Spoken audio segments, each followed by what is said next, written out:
일본 정치인들의 일단 망언으로 한일 관계가 악화될 대로 악화된 가운데 지금 미국이 둘 사이 관계를 회복시키려고 애를 쓰고 있습니다. 다음 주에 조 바이든 부통령이 한중일 세 나라를 순방할 예정인데 이때 한국과 일본의 화해를 시도할 거란 전망이 나오고 있습니다. 뉴욕 연결합니다. 김원배 특파원.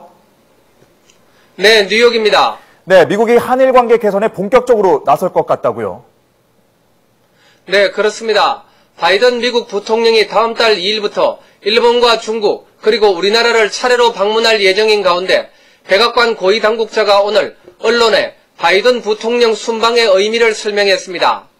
백악관 고위 당국자는 바이든 부통령이 다음 주 일본을 방문할 때 20세기에 남겨진 과거사 문제들과 민감성을 해소하기 위해 주변국들과 협력하도록 독려할 것이라고 말했습니다. 이 당국자는 또 바이든 부통령이 한국을 포함한 주변국들에게도 일본의 긍정적인 움직임에 화답하도록 독려할 것이라고 덧붙였습니다.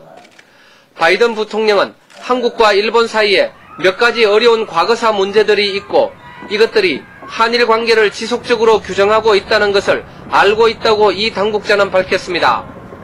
바이든 부통령은 미국의 두 동맹국인 한국과 일본이 갈등을 관리하고 최소화하며 궁극적으로 해결해 나가도록 하는 것에 강력한 미국의 이익이 있다는 점을 분명히 할 것이라고 백악관 당국자는 강조했습니다. 백악관 당국자의 오늘 발언은 바이든 부통령의 순방을 계기로 최악의 국면에 놓여 있는 한일 관계 개선을 위해 미국이 본격적으로 나서겠다는 뜻을 밝힌 것으로 받아들여지고 있습니다. 네, 근데 미국이 왜 이렇게 한일 관계 개선에 신경을 쓰고 있는 겁니까?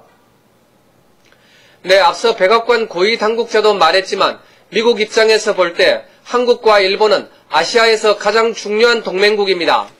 그러나 지난해 일본 아베 정권 출범 이후 아베 총리를 비롯한 일본 지도자들의 퇴행적인 역사 인식으로 인해 한일 관계는 현재 정상회담이 열리지 못할 정도로 최악의 국면에 놓여 있습니다. 중국을 견제하고 북한 핵 문제를 해결하는데 한미일 3국 공조가 절대적으로 필요한 미국 입장에서는 이러한 한일 관계 악화는 여간 부담스러운 것이 아닙니다.